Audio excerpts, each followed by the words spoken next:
Hello everyone, very good morning to all of you. तो चलिए दिन की शुरुआत करते हैं 2 सितंबर 2022 के इंपॉर्टेंट करंट अफेयर के साथ। पीडीएफ और टेलीग्राम दोनों का लिंक मैंने वीडियो के डिस्क्रिप्शन में दिया हुआ है, तो आप दोनों को वहां से अवेल कर सकते हो। टेलीग्राम आप एश्योर कर लीजिए कि आपने ज्वाइन किया हो, क्योंकि डेली के जो अपडेट्स होते हैं क्लास के और पीडीएफ्स के, वो सब मैं आपको टेलीग्राम पर ही शेयर करता हूँ। आज का वीडियो स्टार्ट करने से पहले बात करेंगे कल जो मैंने आपसे क्वेश्चन पूछा था उसकी। मेरा क्वेश्चन आपसे ये था कि अभी हाल ही में कौन सा देश है जिसके द्वारा शिमुर्ग नाम का सुपर कंप्यूटर लॉन्च किया गया है। बहुत सारे ऐसे स्टूडेंट हैं, मुझे खुशी हुई है जानकर कि उन्हें याद था कि शिमुर्ग को लॉन्च किया गया है ईरान सरकार के द्वारा। और इसके अलावा भी कुछ और सुपर कंप्यूटर आपको ध्यान रखने हैं हाल फिलहाल के, जैसे कि इस टाइम पर फास्टेस्ट सुपर कंप्यूटर पूरे वर्ल्ड का कौन सा है। तो ये है फ्रंटियर। क्या नाम है? फ्रंटियर। और ये कहाँ का सुपर कंप्यूटर है? अमेरिका का। इससे जस्ट पहले फुगाकू नाम का सुपर कंप्यूटर था, जो कि मोस्ट पावरफुल सुपर कंप्यूटर था, और ये है जापान का। इसके अलावा एक क्वेश्चन और ध्यान रखना, जो कि करंट अफेयर में कराया गया है मेरे द्वारा। मई के महीने में अभी हाल ही में भारत का लेटेस्ट सुपर कंप्यूटर कौन सा लॉन्च किया गया है? तो ये है परम अनंत। क्या नाम है? परम अनंत। साथ में ये भी ध्यान रखिएगा कि परम अनंत को आईआईटी गांधीनगर से लॉन्च किया गया। कहां पर? आईआईटी गांधीनगर। तो अब चलिए शुरू करते हैं आज के करंट अफेयर। पहला क्वेश्चन है आज का, जो आपको पिक्चर में व्यक्ति दिख रहे हैं, ये हैं कर्नल अब्दुल्लाह मैगा। इनको अभी हाल ही में कौन से देश के इंटम प्राइम मिनिस्टर के रूप में अपॉइंट किया गया है? तो अब्दुल्लाह मैगा अभी हाल ही में इंटम प्राइम मिनिस्टर बनाए गए हैं माली के। कहाँ के? माली के। और ऐसा इसलिए हुआ कि माली के इस टाइम पर प्रधानमंत्री हैं चौगल कोकल्ला मैगा। ये हेल्थ इश्यूज की वजह से हॉस्पिटल में भर्ती हो गए। तो इसके बाद क्योंकि माली की बागडोर सेफ और सटीक हाथों में रहे, तो तुरंत ही कर्नल अब्दुल्लाह मैगा को इंटम प्राइम मिनिस्टर के रूप में अपॉइंट किया गया है। माली एक वेस्ट अफ्रीकन कंट्री है और इसकी कैपिटल है बोमाको। क्या है? बोमाको। यहाँ पर करेंसी क्या चलती है? फ्रैंक।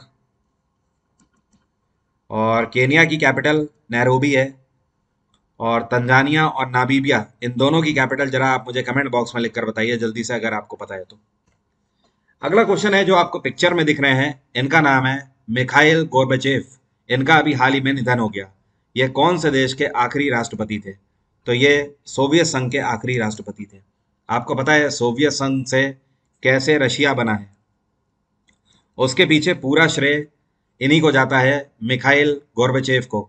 यही वो व्यक्ति हैं जिनके द्वारा यूएसएसआर से रशिया में कन्वर्ट हुआ है ये पूरा देश। और रशिया बना था 1991 में, 1991 में। और इनका जो कार्यकाल था बतौर लीडर या राष्ट्रपति, तो ये 1985 से लेकर 1991 तक सोवियत यूनियन में राष्ट्रपति की भूमिका पर रहे हैं।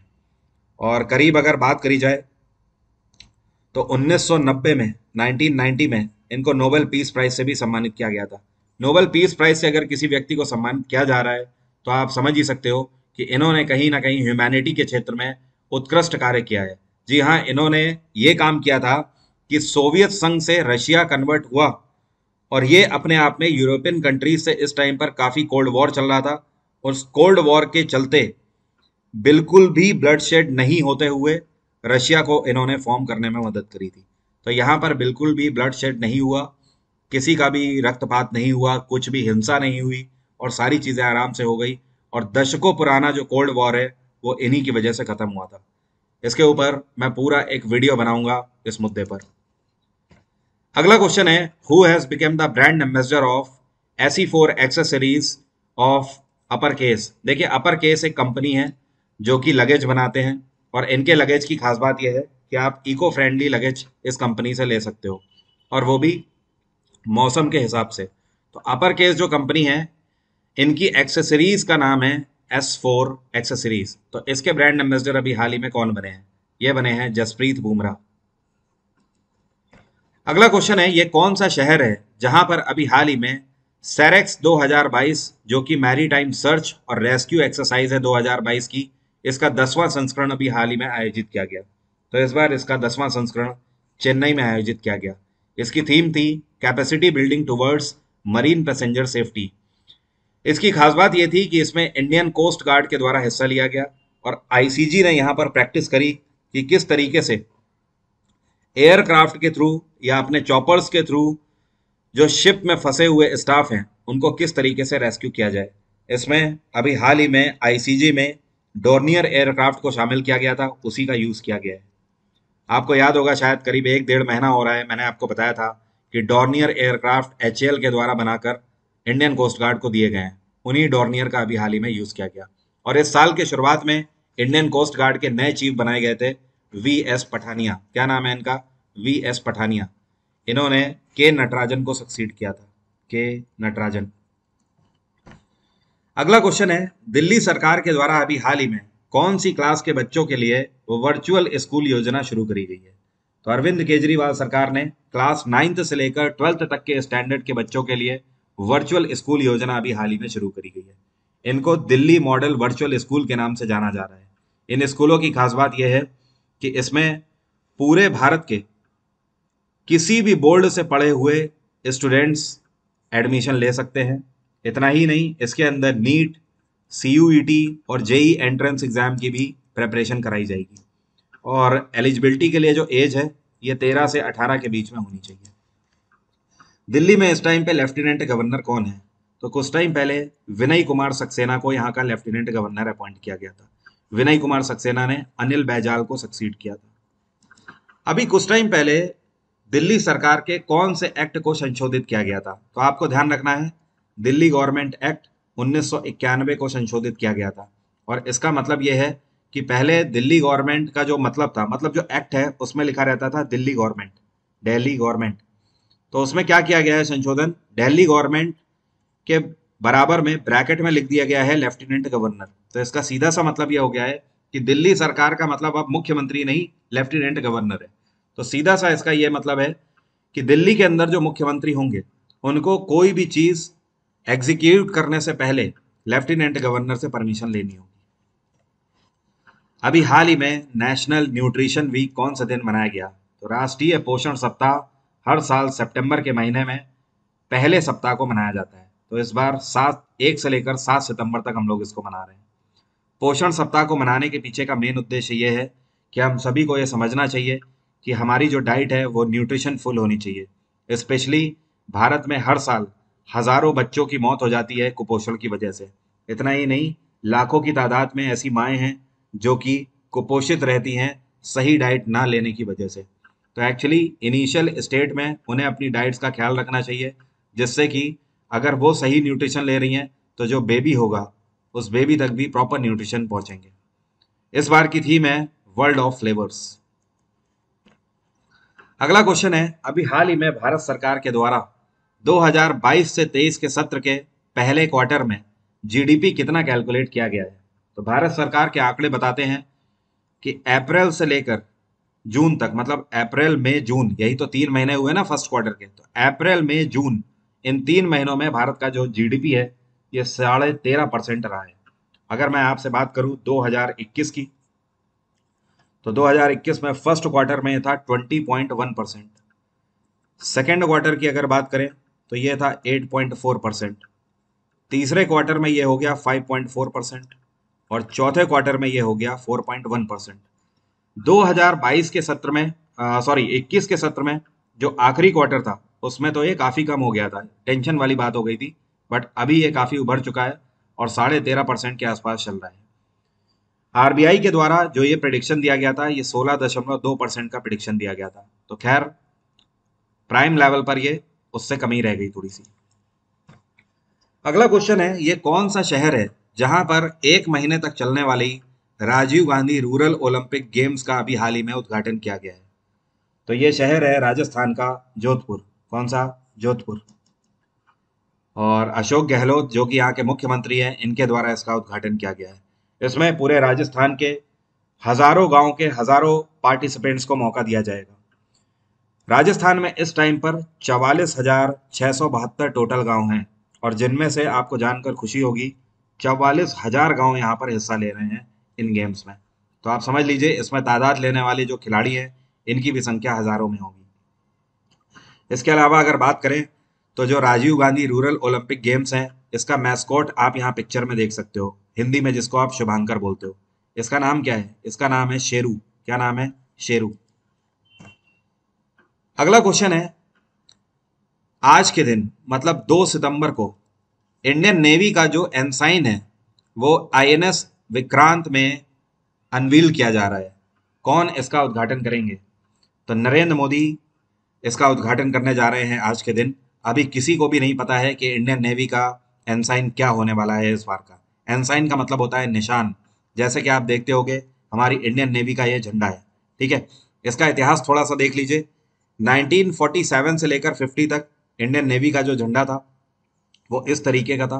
1950 से लेकर 2001 तक इस तरीके का था। फिर 2001 से लेकर 2004 तक ऐसा रहा। फिर 2004 से 14 तक आप देख रहे हो ऑलमोस्ट पहले जैसा हो गया, बस यहाँ पर बीच में अशोक स्तंभ है। और इसके बाद 2014 से लेकर अभी तक वैसा का वैसा ही है। सरकार बदल गई फिर भी। अब देखिए यहाँ पर एक चीज ध्यान रखिए, ये जो आपको रेड क्रॉस दिखाई दे रहा है ना, इसको बोलते हैं सेंट जॉर्ज क्रॉस। तो भारत सरकार इस बार फिर से सेंट जॉर्ज क्रॉस को हटा देगी। इस क्रॉस को ब्रिटिश हुकूमत के द्वारा रखा गया था। बीच में आप देखिए ये जो 2001 से 2004 का सत्र है, यहाँ पर इसको हटा दिया गया था।